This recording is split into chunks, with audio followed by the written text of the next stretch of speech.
The Relationship Management Process, Part 3. One's knowledge and application of knowledge, called wisdom, is acquired over time by listening to others who have experience in the subject and by reading books written by them. There have been many people who have contributed to this presentation. Here's a short list of people who have made a major contribution to this presentation.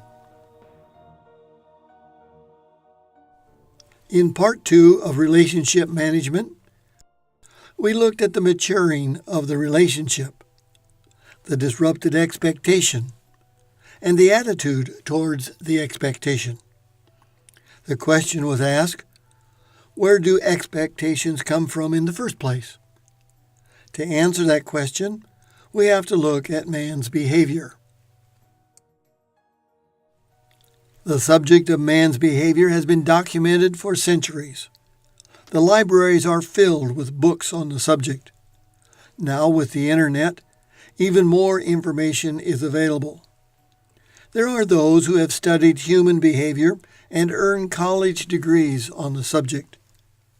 There are others who have lived 70 or more years and have lessons learned in life by raising a family, including grandchildren. Both groups have information to share on the subject. The first group can share knowledge called awareness, and the second group can share knowledge called experience and wisdom. I find that all expectations come from man's desire to be in control. We see on the emotional attitude chart that there are 6 zones. When our expectations are met, we have a positive emotion and feel in control. When our expectations are not met, negative emotions cause us to feel out of control, moving towards chaos. Do you remember the different levels of information processing? How many levels were involved when the disrupted expectation occurred? One of the primary levels will be that of temperaments. What do we know about temperaments? There's a number of authors who have written material on temperaments. Dr. Tim LaHaye's book, Why You Act the Way You Do, and Dr. Bob Phillips' book, Dancing with Porcupines, are 2 that I would recommend reading. Our temperaments or personality traits will influence our decisions. We'll only touch on them here, and we'll explore them in more detail in the leadership presentation. Each temperament will approach the disrupted expectation from a different viewpoint. The choleric will see it as a I win, you lose. The phlegmatic will try and be a peacemaker and avoid a conflict by letting you win, yet he may carry a grudge. The melancholy will analyze your intentions and, based on the analysis, may or may not agree with you, and you both may lose. The sanguine will try and meet you halfway and try and justify their point of view. In addition to the temperaments, there is the issue of right and left brain dominance. Right and left brain dominance can be seen in the temperaments, and it is covered in detail in the decision-making presentation. In a close relationship, you need to understand why the other person thinks the way they do, and you will need to make allowances accordingly. Without clear communications, the hidden expectation can cause major misunderstandings. We are now back at the decision point. The disrupted expectation caused us to fail to achieve the goal that we may or may not have communicated to the other person. The first level of a disrupted expectation is disappointment. The second level is that of frustration. And the third level, one feels out of control and the need to take action. What are you going to do? Depending on one's level of chaos, the decision will take one of two directions. The path of action will depend upon the relationship scale number. Natural man's first response will be 5 or less. The expectation is now evaluated at all levels, and a plan of action is formulated. This can be a reflex action. Do you remember the aggressive thinking pattern that we looked at in part 1? I have to look out for number 1. If I don't, no one else will. It's my way or no way. I must win, you must lose. The world is hostile, and I must be aggressive in order to make it. If I don't come on strong, no one will listen to me. I must prove that I'm right and you're wrong. Show me a good loser, and I'll show you a loser. Reflex action is always thinking of self first. So what level are you on? The level will determine your choice of action. The choice that you make will affect the relationship. Will you choose avoidance, aggressive, or appropriate? Where do we find the answer? Do we go back to the library and do research? Do we search the internet? Do we confide in a friend and ask them, "What do I do?" You can seek help from a licensed professional relationship counselor. You will find research is academic in that it is general in nature and may not address the reason for the conflict. Confiding in a friend will introduce additional viewpoints and could complicate a private family matter. The counselor may be able to help you identify the root cause. The bottom line is that you must make the decision as to which path you will take. How do you find the right answer? I have found the right answer, and it works every time. Let me share it with you. Remember, we've been looking at the controls in life. What are the values that you're going to use to influence your life? We have ignored biblical principles up to this point. What would they offer in finding the right plan of action?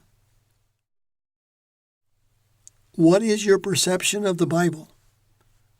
Like the picture of the old lady, or is it the young lady? What do you see? Your view of the Bible will determine your attitude towards relationship management.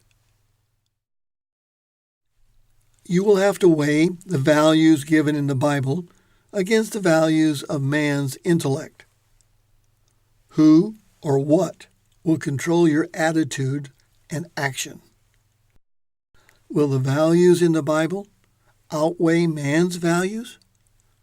Let's look at the facts and the values in life.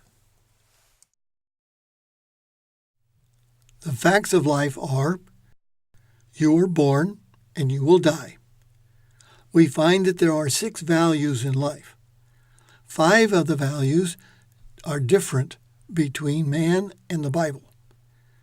That is, God and no God, creation or the Big Bang, made in the image of God, evolved from, you fill in the blank. Love others as yourself, or get all you can get. Both agree on the 5th value. Physical life comes to an end. Then in the 6th value, God gives the promise of eternal life to all who will accept Jesus, God's Son. It stands to reason why man's values focus on number 4. This is their goal in life. Get all you can get. because you only get to go around once in life, and when you're dead, you're dead. You'll have to determine which set of values you will follow. We all come to a decision point in life, a fork in the road, so to speak. Proverbs 3, verses 5 and 6 says, "Trust God completely, don't trust yourself. Put God first, and He will direct your path." Or Proverbs 14:12 says, "There is a way that appears to be right, but in the end, it leads to death." You now have an opportunity to make a wise decision. If you choose to do nothing, you will have chosen to have taken the path that leads to a failed relationship. The question to be asked and answered is, do you believe there is a God, or there is no God? If your choice is no, then you're saying, I am as smart as God would be, or maybe even smarter. I have no need for a God.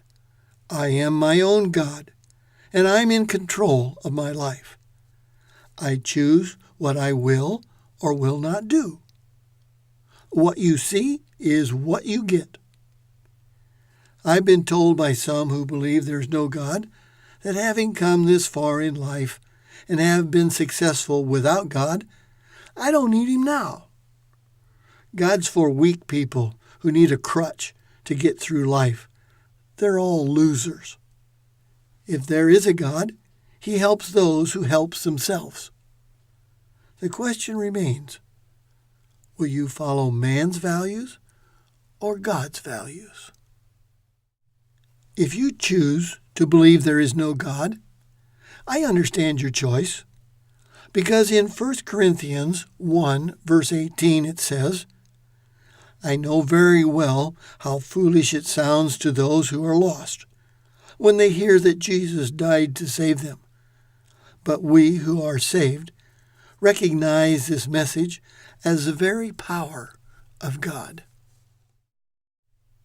If you choose to believe that there's no God, then the information that I have for you today will be of very little value. However, with that kind of attitude, you need to pay close attention if you want to have a meaningful relationship with others. This presentation chooses, yes, there is a God. Choosing to believe in God will have a major influence on one's values and relationships in life. We find the right answer to handling a disrupted expectation in the Bible. We read in the first book of the Bible, in the first chapter and the first verse, "In the beginning, God created heaven and earth." Then if we turn to the last book, Revelation, we read in chapter 4, verse 11, "You are worthy, our Lord and God, to receive glory and honor and power, for you created all things, and by your will they were created and have their being." In between these two books, we find that God has given us the instruction manual on relationships. How do we know that the Bible is the instruction manual on relationships?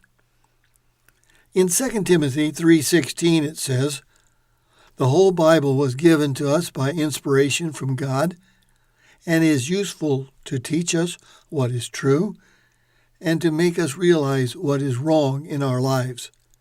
It straightens us out and helps us to do what is right." We'll use the Bible as a reference resource in learning how to manage relationships and expectations in life. It's still your choice. If your reflex action is to be aggressive, then how many of these items would you say apply to you?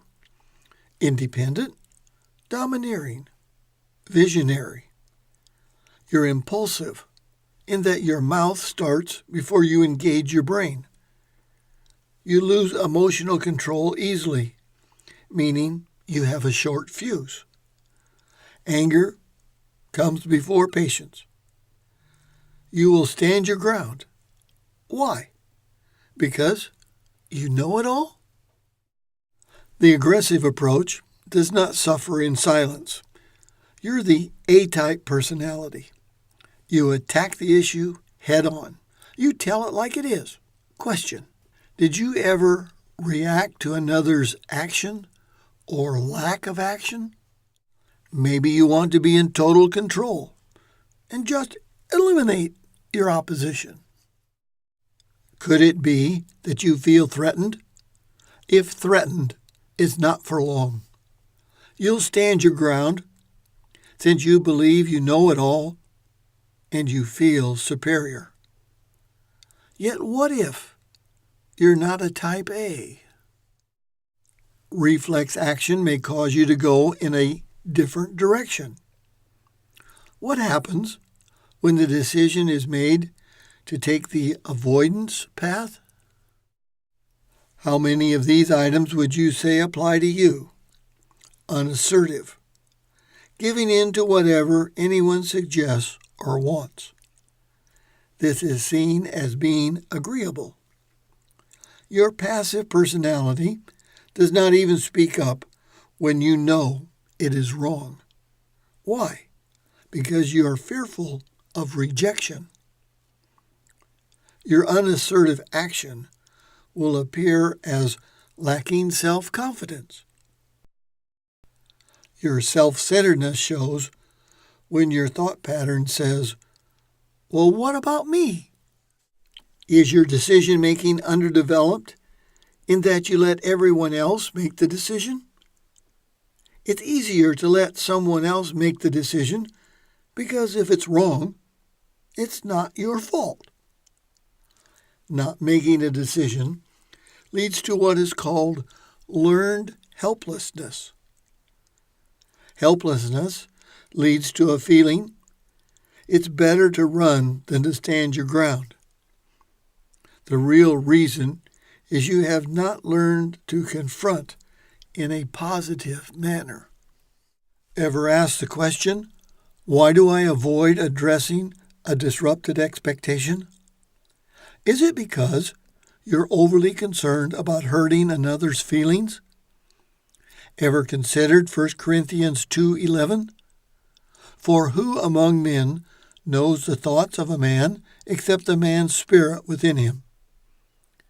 You don't know what the other person is thinking or feeling. That's not a good reason to avoid the disrupted expectation. Yet some fear that others will react if they confront the issue.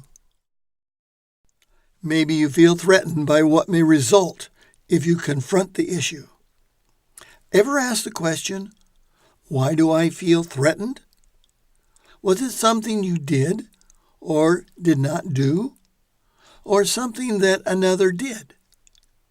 Or is it irrational thinking? Most of the time, it's irrational thinking. In Part 4, we will look at the results of both the avoidance and the aggressive action.